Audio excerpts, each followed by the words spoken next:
Tayo lang mag-isa dito sa bahay. Ngayon, ibababa ko yung upuan ng L3, yung haba masigay ko dati. Nung ginamit ko tong L3 na pinagkargahan mga idol ng mga materialis ko doon patap ng tindahan. So yung mga upuan ito mga idol na dalawa. Yung dalawang mahaba mga idol. Yan. Yung dalawang mahaba na nakalagay dito. So nilagay ko mga idol. Doon ko nilagay mga idol.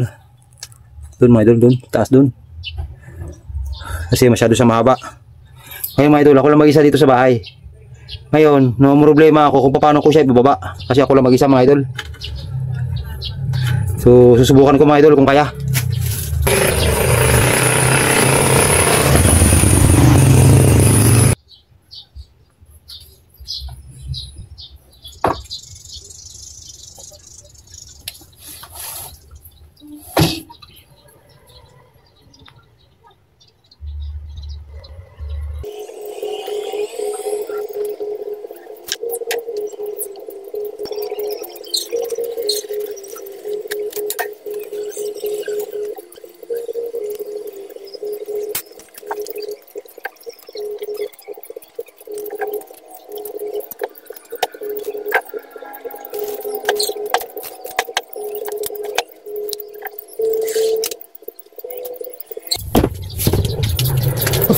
Bigat din pala mga idol, bigat.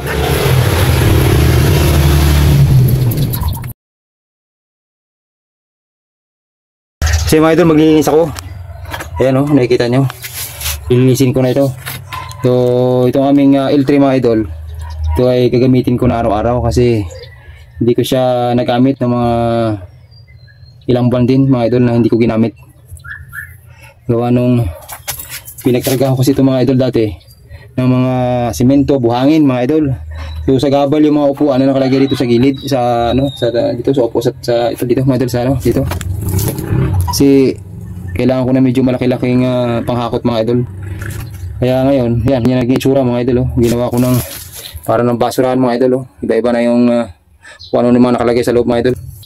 So ngayon mga idol, ang utos ng boss ko. Yung boss ko kasi yung asawa ko mga idol eh. Kasi siya ay hanggang ngayon namamasukan pa rin siya sa kumpanya mga idol. So ako mga idol, nag-resign na ako. So nakapokus na ako dun sa aming maliit na negosyo mga idol. Dun sa motorcycle spare parts and services mga idol. Isa akong mekaniko mga idol. Yun ang trabaho ko dati pa mga idol. Eh medyo kailangan ko nang gamitin to mga idol.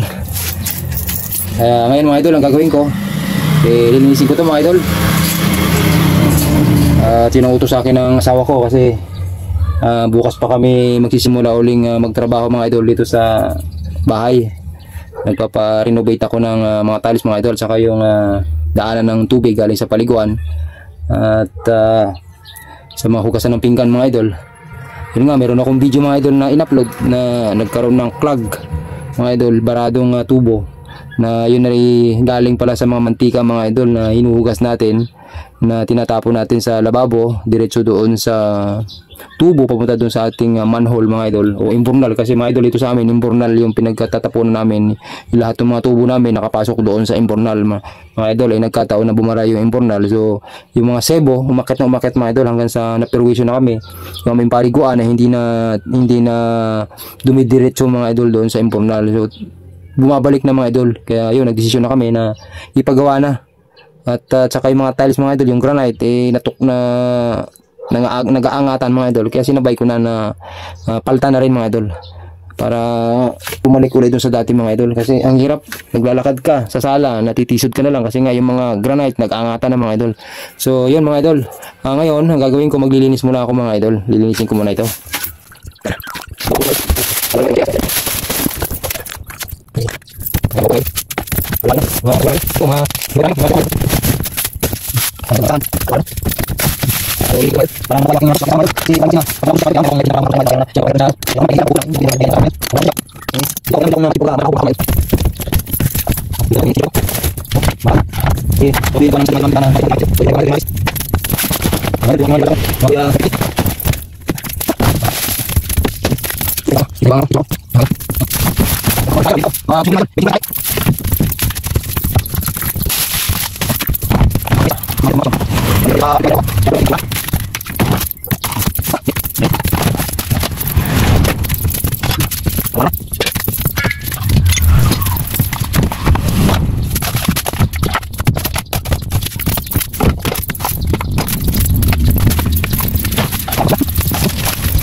So yun mga idol, nahirapan ako dun sa isa kanina mga idol, yung unang-una. Naisipan ko na i-video mga idol, kaya yung isa video ko mga idol. Kasi doon ko nilagay mga idol yung yung upuan na yan mga idol, gawa nung sagabal dito sa baba, mabasa ng ulan. Kaya doon ko nilagay mga idol sa taas, sa third floor doon, kasi bodega namin yun mga idol eh. Dito naman sa baba nito mga idol, ito yung tindahan mga idol. Diyan yung mga pyesa namin. Sa second floor, ito naman sa baba mga idol ay ano yan, shop mga idol, motorcycle shop. Ay naisipan ko, doon ko na lang ilagay sa taas para hindi sagabal doon mga idol.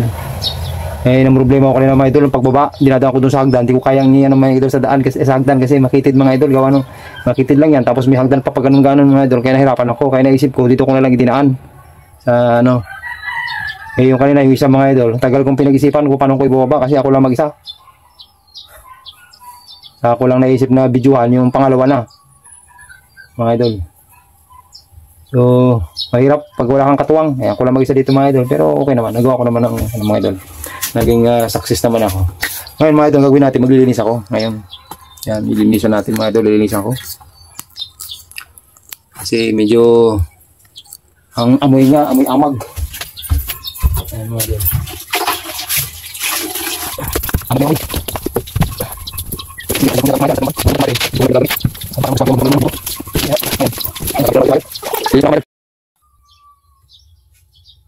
kasi mga idol, kaya doon ko naman nilagay ito, yung upuan na mahaba na to mga idol. Baka magtanong kayo kung bakit doon ko nilagay. Kasi nung time na yun na naghahakot ako mga idol ng mga materials na ginagawa, nung ginagawa yung isang shop namin mga idol, itong ginamit ko sa paghahakot ng mga ano mo, kasi pinaalis kami doon mga idol sa ano eh, doon sa isang nirentahan namin. So itong ginamit ko sa paghahakot ng mga simento, mga buhangin, mga panambak, mga katil ko yung upuan na mahaba mga idol para maluwag yung aking pagkakargahan.